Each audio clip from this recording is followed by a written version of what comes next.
미미?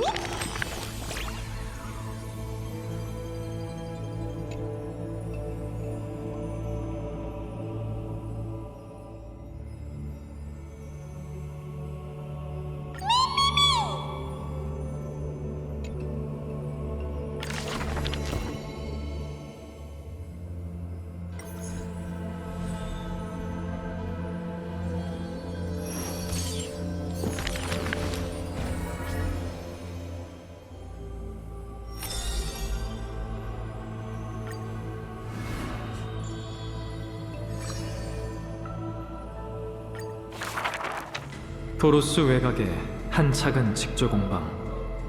머리가 희끗한 노부인은 안에서 분주히 실을 뽑고 그녀의 영리한 아이는 문 밖에서 배회하고 있다. 비단실이 배틀에서 부드럽게 뽑아져 나왔다. 어떤 것은 아침처럼 부드럽게 빛나고 어떤 것은 밤처럼 쓸쓸하고 어스레했다. 노부인은 한평생 가난했지만 그녀는 장사를 하며 단 한 번도 거짓말한 적 없었다. 우리 착한 아가, 절대 이유 없이 거짓말을 하면 안 된단다. 정직한 사람만이 사람들의 마음을 얻을 수 있어. 아이는 웃으며 알겠다고 했지만 마음속으로는 뒤에 있는 물질적 욕망이 넘쳐나는 거리로 이끌렸다. 노부인은 아직 몰랐다. 그녀가 만든 하얀색 치마가 이미 교활한 진흙으로 물들었다는 것을. 부인, 흰 비단 한 필 얼마요? 균형의 동전 2,000님만 주게 젊은이. 정직한 가격은 미미한 수익만을 가져올 뿐이었다. 이런 식으로 장사하다간 우리 평생 가난하게 살 거라고요. 아이는 할머니를 원망하며 입에서 수많은 잔꾀를 쏟아냈다. 노부인은 끝까지 듣고는 말없이 미소를 지으며 어둡게 물들인 비단으로 아이를 위해 망토를 만들어 주었다. 내일 비단 몇 필을 가지고 성 안으로 가서 한번 너의 꾀를 시험해 보렴. 도로스 성안의 화려하고 번화한 모습은 마음과 말을 복잡하고 혼란스럽게 만들었다. 귀가 밝고 말솜씨가 뛰어나다고 자부하던 꼬마 아이도 그 수많은 변덕스러운 얼굴들을 당해낼 수 없었다. 빈손으로 돌아온 아이는 분노로 가득했다. 도적의 신에게 맹세합니다. 전 반드시 그들의 주머니를 털어버리겠어요. 할머니는 웃으며 실을 뽑는 것을 멈추고 조촐한 저녁을 내놓았다. 바보 같은 아가, 그런 맹세는 티탄에게 하는 게 아니란다. 달빛이 떠오를 때쯤 화려한 비녀 하나가 노부인의 하얀 머리를 감싸 올렸다. 아이는 깜짝 놀란 노부인에게 미소를 지었다. 오늘 전 빈손으로 돌아온 게 아니에요. 하얗게 센 머리 위 화려함은 사람들의 눈길을 사로잡았고 오만한 비녀의 원래 주인이 그것을 되찾으러 왔다. 꼬마 아이가 기지로 얻어낸 4개의 보상은 거짓말 속에 훔친 작물이 되어 있었다. 노부인은 황급히 죄를 인정하고 실제하지 않는 죄를 사실로 만들었다. 도로스의 율법은 연자제로 처벌한다. 노부인은 마지막까지 비밀로 했던 사실을 털어놓으면서까지 아이를 변호했다. 아니, 이 아이는 내가 길에서 거둔 고아일 뿐이네. 사람들은 이를 거짓말이라 생각했지만 아이는 자신의 할머니가 거짓말에 서툴다는 사실을 알고 있었다. 마치 그녀가 자신의 부모님의 행방에 대해 말할 때처럼. 그들은 아주 멀리 있는 도시에 있단다. 아이는 이렇게 간단한 거짓말을 단 한 번도 들추어내지 않았다. 도망치지 마! 거기서! 교활한 녀석 같으니! 어서 도망치거라, 사이퍼라! 빨리! 거짓말은 직조 공방을 무너뜨렸고 노부인의 명성을 찢어 발겼으며 아이에게 죄를 짊어주었다. 집안의 화롯불은 하나의 거짓말이었고 결국 또 다른 거짓말로 인해 그 불이 꺼지게 되었다. 하지만 수법이 조금 더 정교했다면 그 화롯불은 계속 타오를 수 있었을까? 아이는 망토를 뒤집어 쓴 채 어두운 밤속으로 사라졌다. 도적의 신에게 맹세합니다. 그 후 그녀는 빈손으로 돌아오는 법이 없었으며 그녀가 내뱉은 말은 모두 거짓말이었다. 다만 그때 아이는 아직 깨닫지 못했다. 그날 사람들이 탐냈던 것은 그 화려한 비녀가 아닌 자신의 몸속에 흐르는 금빛 신혈이라는 것을.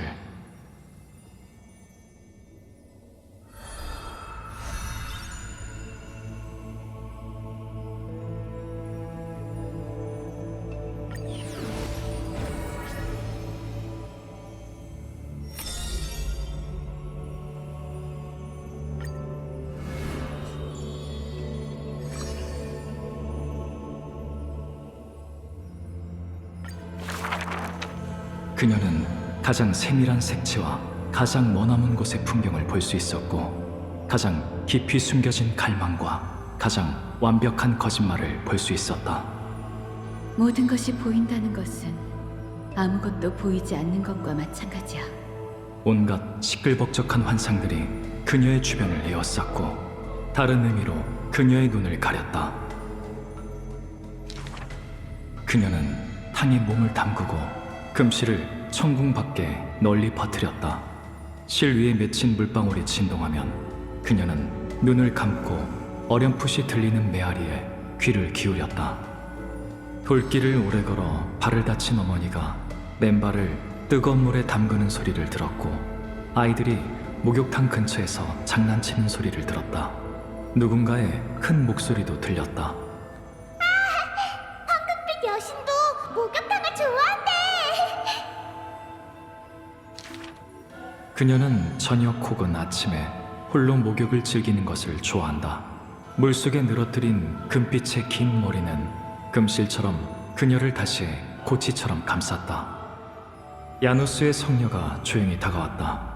성녀는 월계수의 가지를 씻듯이 두 손으로 탕 속에 물을 떠 그녀의 머리카락을 씻고 빗겨주었다.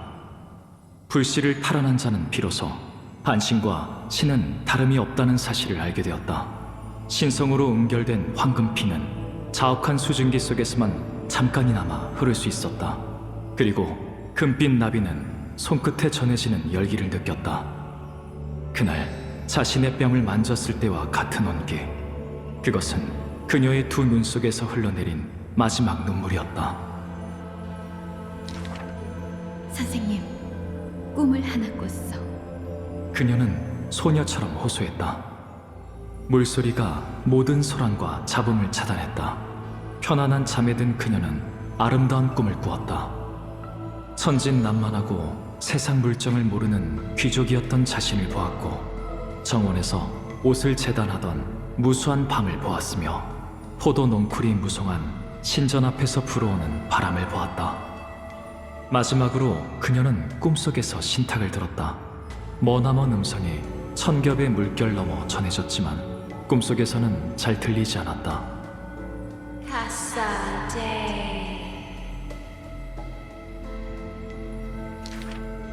영양 기계는 언제나 반짝이고 새들은 노래를 멈추지 않네. 오크마의 아이들은 이 노래를 좋아했다.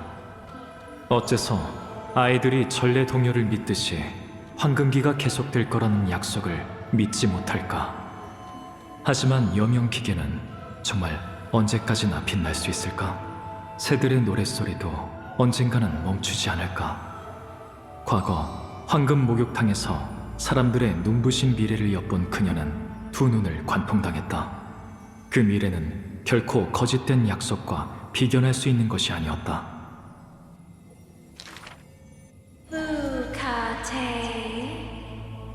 신은 그녀의 운명에 각주를 남겼다. 그녀는 알고 있었다. 오래전부터. 붉은 머리의 아이가 걱정스러운 표정을 지었다. 넌 모든 이들의 운명을 알고 있으면서도 자신의 미래는 말해준 적이 없어. 신탁을 전하는 아이는 깨달았다. 한 사람에게 그토록 무거운 짐을 짊어지게 하는 것은 부세의 티탄이 여명을 짊어진 것에 버금간다는 것을. 실의 미래라면 당연히 하나뿐이야. 바로 인간들을 위한 아름다운 옷이 되는 것. 그녀는 아이들의 손을 잡고 함께 욕탕으로 들어가 따스한 물로 걱정을 씻어내고자 했다. 그래, 시간을 알리는 총소리가 울리기 전, 불을 쫓는 것을 심판하는 회의가 열리기 전에 지금의 아름다운 꿈과 눈물처럼 따스한 물의 온기를 헛되이 하지 말자. 그녀는 평안히 잠든 운명을 품에 안고 혼자 중얼거렸다. 언젠가 화려한 옷을 입을 자여, 실의 무게를 견뎌주세요.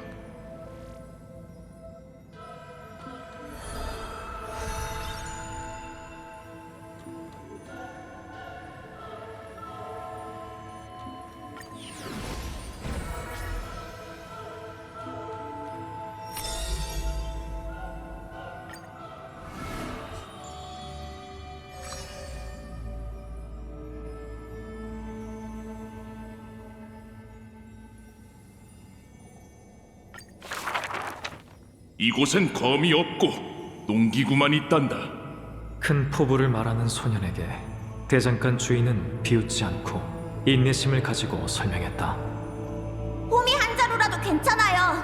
단순한 쇳덩이인지 아닌지는 제가 그걸로 어떤 시를 써내려갈지에 달려있으니까요. 오랜 시간이 흘러 온몸이 상처로 가득한 아이는 황폐한 땅에 부서진 농기구를 묶고 묵묵히 서 있었다. 그것은 그의 첫 번째 검이었고, 검은 물결이 덮쳐온 그날, 그는 그것을 손에 쥐고 운명의 족쇄를 끊어냈다. 소용 놓지 못해, 이 흰머리 녀석! 싫어요. 네가 이겼어, 됐지? 소년이 처음으로 거둔 승리였다. 이 일은 이후에도 자주 회자되었지만 그는 단 한 번도 부끄러워하지 않았다. 그의 수염 덕에 한 가지 교훈을 얻었어요. 사람들은 숨을 죽이고 그의 답을 기다렸지만 고민 끝에 그는 한 가지 결론을 내놓았다. 승자가 되려면 다른 데 한눈 팔지 않고 한 가지에 집중해야 합니다. 이 말은 그의 삶의 근간이 되었다. 지식 또한 적을 무찌르는 위대한 힘이다. 깨달음의 나무 정원에서 공부할 때 그는 이 말을 가슴에 새겼다. 그래서 그는 수천 권의 고전 서적을 샅샅이 뒤졌다. 무예가 적힌 글을 찾기 위해 한 번에 10줄씩 읽었다. 그러나 완벽히 깨닫지 못한 지혜는 한낱 먼지에 불과했다.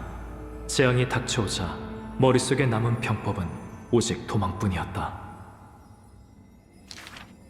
이후 그의 책은 늘 너덜너덜했다.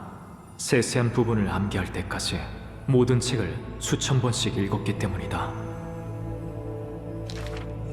거룩한 도시에 막 도착했을 때 그의 실력은 일반 병사와 다르지 않았다. 그 말 속에 담긴 포부를 제외하고는. 하늘이 내린 구세주도 결국 먼지 속에서 나타났어. 거룩한 도시의 원로는 조소와 함께 그를 막사에 던져넣었다. 그러나 누가 알았을까? 이 정체불명의 신병이 단 한 번의 전투로 이름을 날릴 줄은. 어떤 사람이 물었다. 스승이 누구길래 실력이 이렇게 뛰어난 건가요? 그는 질문하는 사람의 이름도 포함하여 수많은 이름을 말했다. 세계를 스승으로 삼는 자만이 비로소 그 운명을 짊어질 수 있습니다. 황금의 피가 흐르는 자는 반드시 위협을 이룰 거예요. 황금의 영웅은 태어날 때부터 신의 은총을 받았어. 이런 말들이 남자의 귓가에 맴돌았다. 하지만 그는 영광이 결코 여정의 시작이 아니라는 것을 알고 있었다.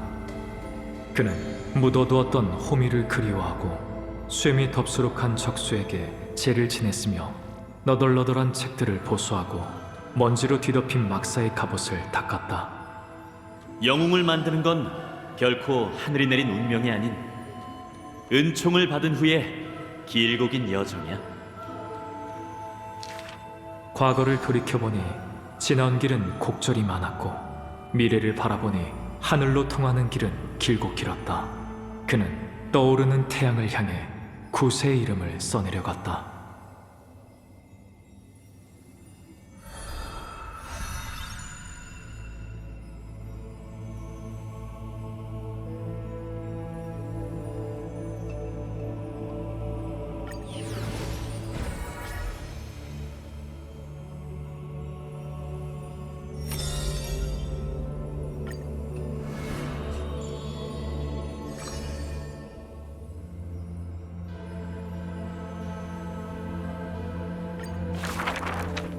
세상엔 수천 가지의 고통이 있고 또 수만 명에 달하는 환자들이 있다. 하늘을 계승한 부녀는 함께 여러 나라를 넘나들며 상처를 치유했다. 한때 전쟁에 취해 있던 하늘의 후예들이 왜 이제 와서 세상의 아픔을 치유하려 합니까? 의사는 미소로 답하고는 상처를 치료했다. 아버지, 선조들은 왜 전쟁에 열광했어요? 그들에겐 슬픈 과거밖에 없었기 때문이란다. 그럼 저희는 왜 아픔을 치유해요? 우리에겐 지켜야 할 미래가 있기 때문이야. 새벽과 황혼을 가르는 사제는 하늘에서 추락 후 날개를 봉인하고 하늘로 돌아가겠다는 약속을 짊어진 채 맑음과 흐림의 틈새에서 살아갔다. 이게 바로 놀빛 정원의 역사란다. 벌판의 모닥불 옆에서 아버지는 딸에게 혈통의 역사를 들려주었다. 많이 들어본 이야기지만 소녀의 눈은 여전히 반짝반짝 빛났다. 저도 언젠간 하늘로 돌아갈 수 있을지도 모르죠. 그곳이 네 종착지가 아닐 수도 있단다. 하늘의 축복은 후손에게 대대로 전해진다. 날씨를 빚어낸 티탄이 위대한 힘에 걸맞은 축복을 내렸다. 영웅의 피가 흐르는 소녀는 태양과 번개를 다룰 수 있을까? 그녀는 순진무구하게 기도를 한다. 하늘이시여, 제 기도를 들어주소서. 내려온 것은 번개도 태양도 아닌 한 줄기 희미한 빛이었고 그 빛은 주변 사람들의 고단함을 씻어주었다. 이 얼마나 부드러운 축복인가. 사람들은 그녀가 분명 세상을 구원하는 성인이며 대지에 빛을 가져다 줄 것이라고 했다. 하지만 그녀가 늘 바라보던 것은 어두운 하늘이었다. 신도 아프군요. 세상을 치유하겠다는 원대한 염원은 소녀의 꿈에 불과한 걸까? 그러나 아버지는 그 꿈을 소중히 여겨 모든 의수를 전수했다. 온화한 의사 곁에는 늘 그 착한 소녀가 있었다. 그녀는 밤에 반짝이는 희미한 빛을 불러와 고통을 씻어내고 어둠을 몰아냈다. 부녀는 종종 거목 아래 고즈넉한 정원에서 휴식을 취하곤 했다. 하지만 오늘은 하나의 인형만 보인다. 그날 밤 의사는 방문객과 밤새 이야기를 나누었고 이른 아침에 딸에게 작별을 고했다. 그는 먼 곳에 가서 치료를 하려고 했다. 그곳에는 종말이 다가오고 있었기 때문에 가족을 동행시키고 싶지 않았다. 넌 이미 의수를 익혔고 축복을 터득했어. 하지만 세상을 치유하려면 더 밝은 빛이 필요하지. 먼 길을 떠난 의사는 돌아오지 않았고 소녀도 떠나지 않았다. 쓸쓸해 보이는 정원은 고요했다. 늘 그랬던 것처럼.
미미?